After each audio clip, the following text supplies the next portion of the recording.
你别吵架，每次你调解事儿都比不了问题有什么用啊？今天咱们一块儿死。 Berlatar di kota Binzhou, Tiongkok, film dimulai dengan memperlihatkan seorang suami yang sedang membuat keonaran dengan menyandera istrinya di dalam rumahnya. Para polisi berusaha memediasi keluarga kecil tersebut. Namun karena pria itu malah mencoba membunuh istrinya, Li Hongqi diminta untuk turun tangan meskipun saat ini dirinya sedang sibuk menelepon mertuanya.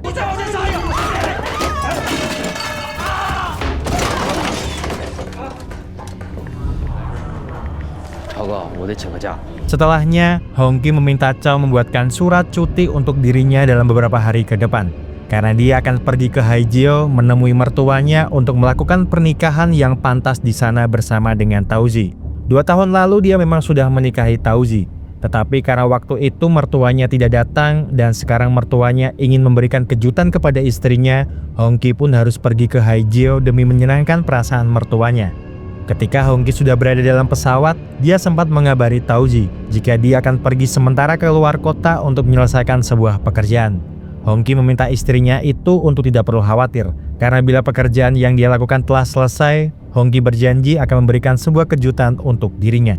Di dalam pesawat, Hongqi bertemu dengan Xin, seorang gadis muda yang juga akan pergi ke Haijiao untuk menemui kakeknya. Xin nampak sangat humble terhadap orang asing.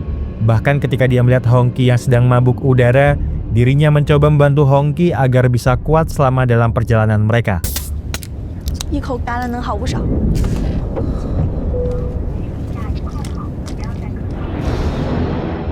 Sampainya di bandara, Xin meminta nomor ponsel Hongqi sebelum mereka berpisah. Tetapi bersamaan dengan itu juga, terlihat seorang pencopet yang sedang memaksa mengambil dompet seorang wanita. Hongqi tidak bisa tinggal diam begitu saja. Dia lalu berusaha mengejar sang pencopet tersebut hingga pelariannya itu berakhir di atap gedung parkir tak jauh dari bandara.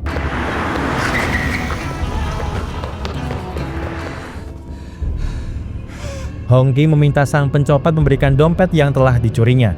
Namun karena sang pencopet merasa unggul karena kawanannya sudah datang untuk menjemput dirinya, pencopet itu pun tidak peduli dengan apa yang diinginkan oleh Hongqi. Hongqi lalu mengeluarkan ponselnya dan mulai merekam mobil serta orang-orang yang ada di dalam mobil. Karena dia meyakini kalau orang-orang itu adalah sindikat pencopet yang ada di kota tersebut. Bos pencopet tidak bisa menerima tindakan Hongqi, yang lalu meminta anak buahnya untuk mengeroyok Hongqi yang seorang diri.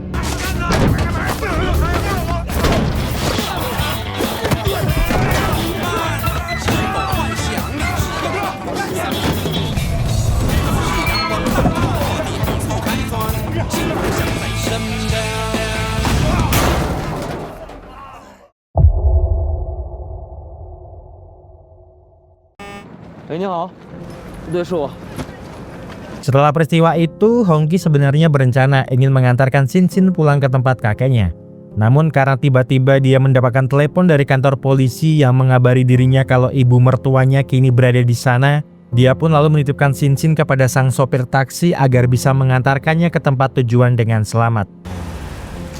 Di kantor kepolisian, Nyonya Wang Xiuqin, mertua Hongqi, terlihat sedang mengamuk kepada seorang pria. Para polisi mencoba menghentikan amarah Nyonya Wang, tetapi hal itu tidaklah cukup sebelum akhirnya Hongqi tiba di sana.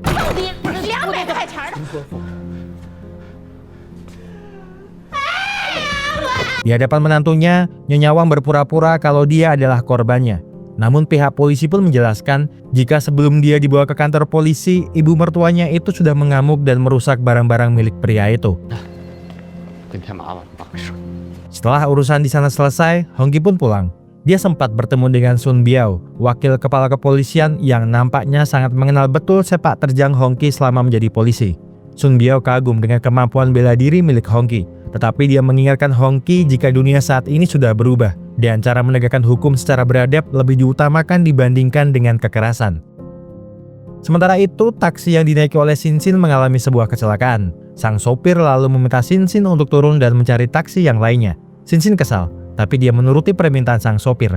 Dia lalu berjalan dan tak berselang lama, dia mendapat tawaran dari taksi yang lainnya.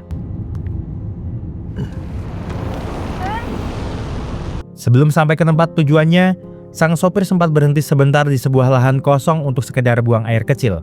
Xin dibuat takut karena hal itu dan terus mengawasi lokasi tersebut dengan was-was. Dia lalu menelpon Hongki untuk berjaga-jaga, namun tiba-tiba seorang pria muncul berusaha menangkap dirinya. Sinsin berusaha lari, tetapi kawanan pria itu berhasil menangkap dan membius Sinsin. Bingbing lalu menyuruh Jianjun membawa gadis itu, sementara dia akan menggunakan ponsel Sinsin untuk mengirim pesan kepada Hongki jika dirinya sudah sampai di rumah. Mendapat pesan dari Sinsin, Hongki pun merasa lega dan melanjutkan aktivitasnya di pasar tradisional menemani ibu mertuanya berbelanja bahan makanan. Hongki lalu diajak Nyonya Wang untuk mampir sebentar ke kedai makan saudaranya demi membahas rencana pesta pernikahan. Nyonya Wang berkeinginan menjadikan pernikahan Hongki dan putrinya itu berkesan. Maka oleh sebab karena itu, dia telah menyiapkan segala sesuatunya secara baik. Nyonya Wang lalu mengajak Hongki untuk melakukan sesi pemotretan, serta beberapa gerakan yang mungkin dia lakukan bersama Tauzi di saat pernikahan mereka berdua. Tak lama kemudian, Hongki mendapatkan telepon dari Sun Biao yang menanyainya tentang seorang gadis muda bernama Liu Xinxin sebab saat ini keberadaannya tidak diketahui. Taksi yang dinaikinya saat di bandara mengalami kecelakaan di tengah jalan, dan setelah dia menaiki sebuah taksi yang lainnya, sampai saat ini dia belum mengabari keluarganya. Hongki pun dibuat bimbang setelah mendengar kabar tersebut, sebab di satu sisi dia ingin pernikahan ini berjalan dengan baik, namun di sisi lainnya dia tidak bisa mengabaikan hati nuraninya.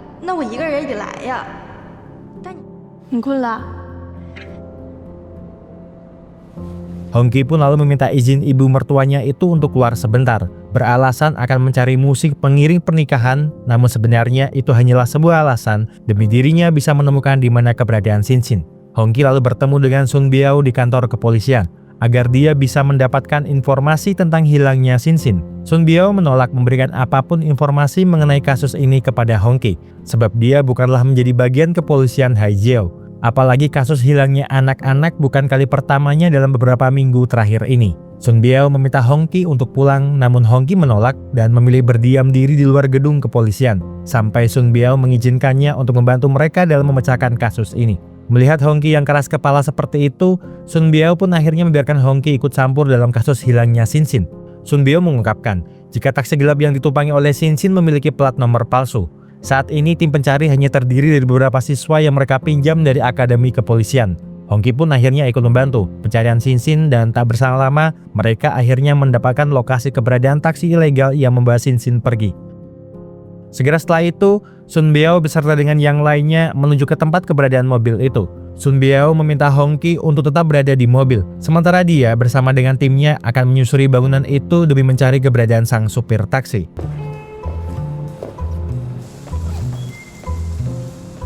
Berhasil menemukan keberadaan sang supir, Sun Biao mencoba bernegosiasi dengannya. Namun karena Yu Yong merasa kalau pria yang ada di hadapannya adalah polisi, dia lalu berusaha untuk kabur dari sana.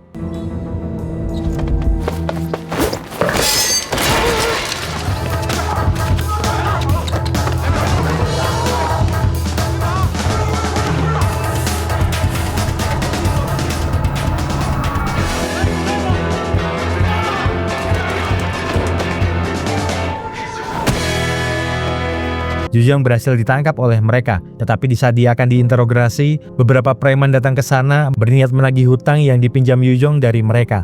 Para preman-preman ini tidak peduli kalau orang-orang yang ada di hadapan mereka itu adalah polisi. Bahkan mereka berani untuk membuat keonaran demi bisa menagih hutang milik Yu Yong.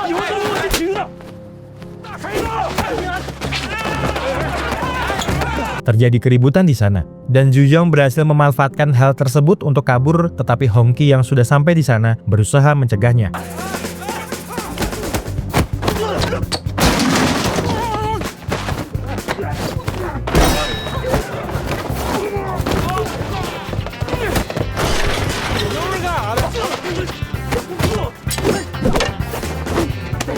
Dengan kemampuan bela diri yang Hongki miliki, dia pun berusaha mengalahkan preman-preman itu dengan sambil terus menahan Yu Yong yang berusaha kabur dari tempat tersebut.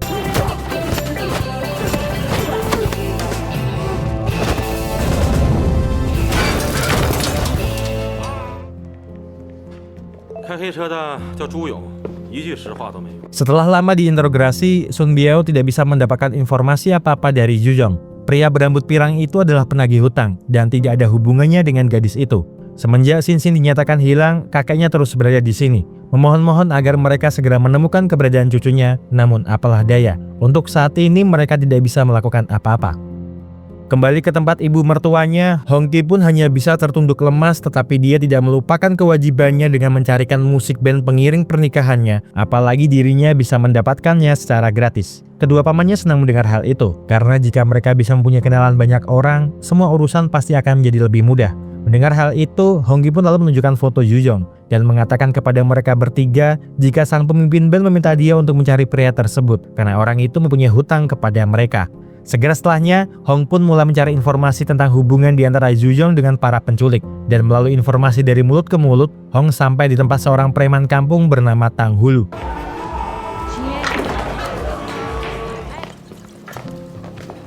Sementara Hongki menelepon istrinya, Nyonya Wang menemui Tang Hulu yang ternyata sewaktu kecil dulu dia dirawat oleh Nyonya Wang. Nyonya Wang sempat menceritakan masa lalu di antara mereka berdua.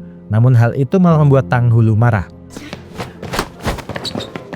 Melihat ibu mertuanya disakiti, Hong pun berusaha mencegah anak buah Tang berbuat kasar, tetapi hal tersebut malah memancing semua orang yang ada di sana mengeroyok dirinya.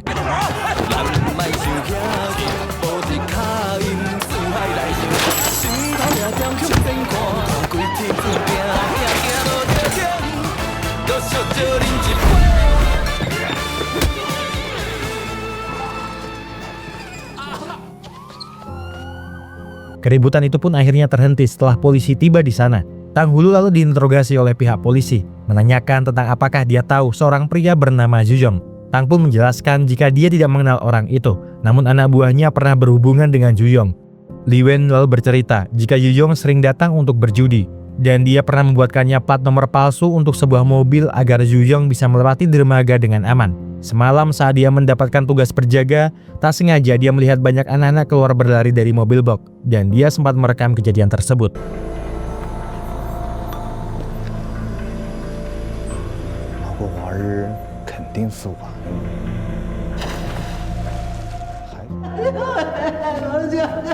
Nyonya Wang pun akhirnya paham dengan kesibukan mantunya itu selama di sini. Hong meminta maaf jika dia mengecewakan dirinya, tetapi Hong tidak bisa mengabaikan hal ini. Dia lalu meminta izin kepada Nyonya Wang untuk menyelesaikan permasalahan ini dalam beberapa hari ke depan. Nyonya Wang mendukung apapun yang dilakukan oleh mantunya itu, sebab dirinya pun tidak tega melihat anak-anak kecil itu diperjualbelikan dengan bebas. Mendapat persetujuan ibu mertuanya, Hong lalu mengirimkan surat kepada rekanannya untuk datang ke sini melakukan kolaborasi pekerjaan demi mengungkapkan kasus yang melibatkan anak-anak ini. Chow dan Lin akhirnya sampai di kantor kepolisian Haijiao. Malamnya, mereka bertiga pergi ke klub malam menyamar demi menemukan bos Yujong yang merupakan perantara pembeli anak-anak tersebut. Mereka bertiga lalu masuk dan mulai mencari orang-orang tersebut di tengah riuhnya pesta malam itu. Hingga akhirnya, mereka berhasil menggerebek orang-orang dengan ciri yang ada di dalam foto. Ni siapa ya? 警察，蹲下！头领，扣子！我操！哎呦！啥也不是。 Bingbing sempat kabur dari sergapan Hongki setelah dirinya berhasil memukul kepalanya hingga terjatuh. Tetapi dengan sigap, Lin berhasil menangkap Bingbing.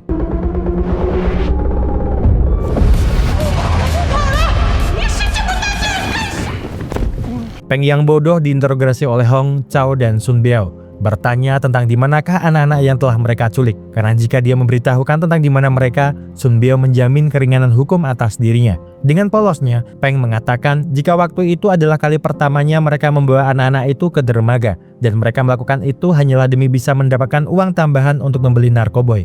Di antara 5 anak itu, ada 1 anak yang pintar dan berhasil memperdaya dirinya, sehingga mereka bisa kabur dari sana, dan itu adalah Xin.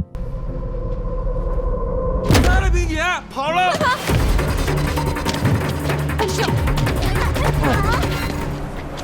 大海，给我回来！我们沿着海岸线找了老半天。 Setelah berhasil berenang, Xin pun berjalan berharap ada seorang yang melintas di jalan tersebut, dan tak berselang lama, sebuah mobil melintas di sana. Xin lalu meminta tolong kepada Xin dan Huang agar mau meminjamkan ponselnya demi dirinya bisa menelepon polisi. Tapi nampaknya 2 orang tersebut enggan meminjamkan ponsel mereka karena sebenarnya mereka berdua adalah otak di balik penculikan anak-anak tersebut.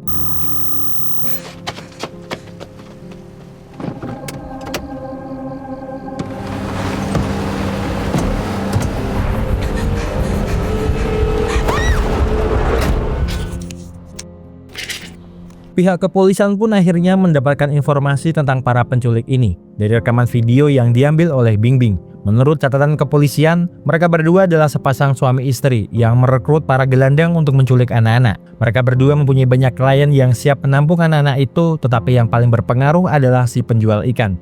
Menurut informasi yang mereka dapatkan, saat ini Qin dan Huang tinggal di sebuah komplek perumahan terbengkalai. Dan mungkin anak-anak yang mereka culik berada di tempat tersebut. Segera setelahnya, para polisi pun menuju ke tempat yang dimaksud, menggeledah satu persatu rumah untuk mencari keberadaan anak-anak tersebut. Hongki dan Sun Biao menggeledah salah satu rumah di sana. Mereka berpencar setelah mendengar sebuah suara di dalam sana, dan ketika Sun Biao mencoba memeriksanya, dia diserang mendadak oleh Huang. Hongki lalu menolong Sun Biao yang terpojok. 这么跟你说，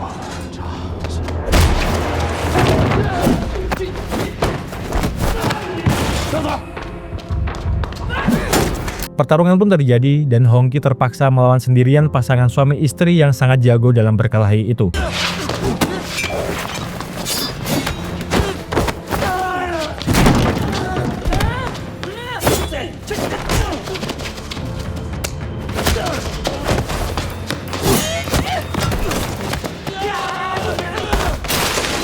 Dalam keadaan terpojok, Huang meminta istrinya itu untuk pergi dari sana. Qin sebenarnya tidak mau pergi dari sana, sebab mereka mempunyai kesempatan untuk membunuh Hongki. Tetapi melihat ada seorang polisi yang menodongkan pistol, Qin pun terpaksa menuruti permintaan suaminya itu.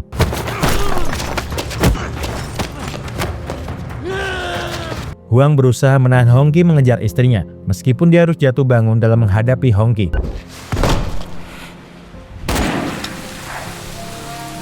Dahua sempat menahan Qin untuk tidak kabur dari sana. Namun tiba-tiba sebuah mobil menabrak dirinya. Seorang pria keluar dari mobil, dan dia adalah Long, yang merupakan perantara penting milik Qin. Sementara Dahua dibawa ke rumah sakit, Cao dan Lin pun menemukan keberadaan 13 anak-anak yang sudah diculik, tetapi Xin Xin tidak berada di sana. Sebelum Dahua pingsan, dia mendengar kalau Xin berbicara dengan seorang menggunakan bahasa Kanton, dan mungkin orang itu adalah klien penting milik Qin. Di keesokan harinya, Tang Hulu memberikan informasi tambahan kepada pihak kepolisian jika akan ada sekelompok pedagang manusia dari luar kota berencana untuk transaksi malam ini, dan setahu dirinya, lokasinya berada di tempat penyimpanan barang dekat dengan pelabuhan. Malam pun berlalu, Qin pun bertemu dengan kliennya. Qin berniat menipu kliennya dengan meletakkan mobil box kosong tanpa anak-anak itu di tempat lainnya. Kliennya pun segera mengetahui hal itu dan tidak membiarkan Qin membawa uang milik mereka. Jung menodongkan pistol ke kepala Qin, serta ingin membawa Xin Xin bersama dengan mereka. Namun hal tersebut malah membuat Qin marah, yang kemudian mengeluarkan pisaunya dan membunuh mereka semua.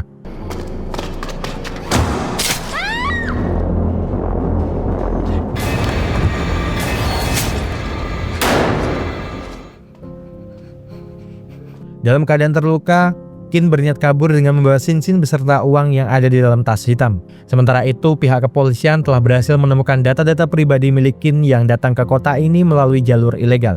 Kejiwaan Qin tidak stabil, sebab dia pernah kehilangan putrinya karena kecelakaan mobil, dan mengapa dia mengistimewakan Xin Xin itu disebabkan karena wajahnya mirip dengan putrinya, dan selama ini dia menyamar sebagai pedagang buah di pasar tua. Mendengar informasi tersebut, Hongki dan Cao segera menuju ke pasar tua. Sementara itu, di tempat berbeda, Nyonya Wang terlihat sedang bermain mahjong bersama rekanannya. Tetapi karena dia kalah terus, Nyonya Wang memilih untuk pergi dari sana. Dia pun berjalan pulang ke rumahnya dan tak sengaja melihat Xin Xin di dalam mobil milik Qin. Nyonya Wang berusaha melepaskan ikatan di tangan Xin Xin, tetapi Qin keburu kembali ke mobilnya itu. Nyonya Wang berhasil bersembunyi dan segera mengejar mobil Qin dari belakang sambil memberikan informasi kepada Hongki jika saat ini dia tengah mengejar mobil milik sang penculik yang sedang menuju ke desa pelayan.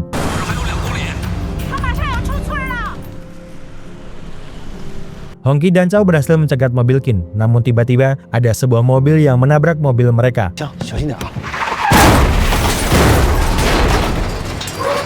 Sang sopir turun dari mobil dan menyiramkan bensin ke mobil Hongki. Dia akan membakar mereka berdua, tetapi untung saja Sun Biao berhasil menolong mereka berdua.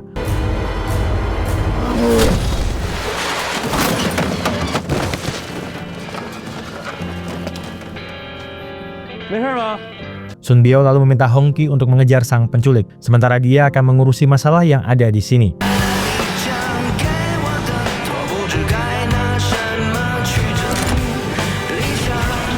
Hongki memang berhasil melihat kapal yang dinaiki oleh Qin, namun dia sedikit terlambat.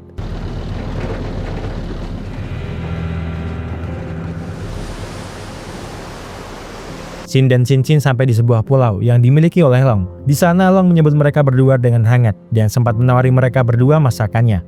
Xin lalu memberikan Long sejumlah uang agar dia bisa membawa mereka berdua kabur ke luar negeri. Setelahnya, Qin pingsan karena luka tembakan di perutnya. 千祈唔好俾佢死啊！知道啦。 Di saat Qin mendapatkan perawatan, tak lama Hongqi sampai juga di pulau tersebut dan bertanya kepada dua anak buah Long tentang apakah ada dua orang wanita yang datang ke tempat ini. Tidak memberikan jawaban apa-apa, anak buah Long malah meminta Hongqi lekas pergi dari sana. Tetapi sebuah suara gaduh dari dalam membuat Hongqi terpaksa melakukan baku hantam dengan dua anak buah Long.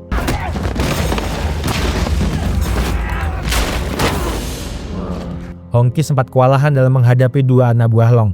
Namun karena kemampuan bela dirinya di atas rata-rata, dia pun mampu melakukan perlawanan balik terhadap mereka berdua.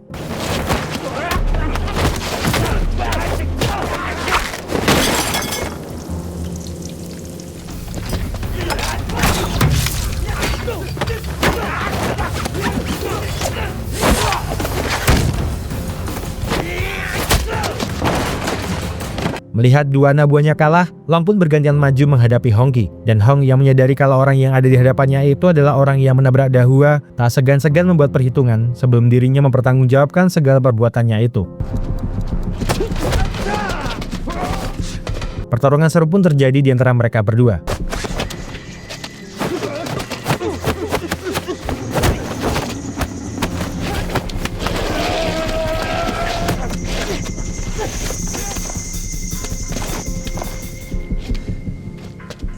Tidak puas melihat musuhnya hanya terus rebahan di bawah, Long lalu memecahkan puluhan botol ke permukaan agar Hong bisa bertarung dengan dirinya secara serius.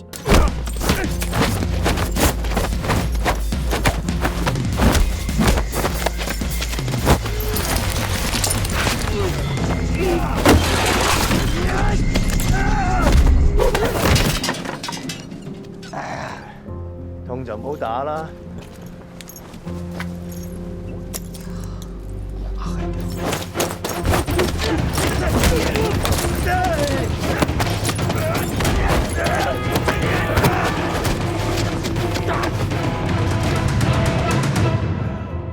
Setelah berhasil melumpuhkan Long, Hongqi segera menuju ke ruang pengobatan agar dia bisa menyelamatkan Xin dari sana. Qin menyandera Xin agar Hongqi menyerah. Hong pun menuruti permintaan Qin dan menyerahkan pistolnya agar Qin mau melepaskan gadis tersebut. Dan di saat Qin teralihkan, Hongqi berhasil memecahkan lampu yang ada di dalam sana agar dirinya bisa menyerang Qin tanpa melukai Xin.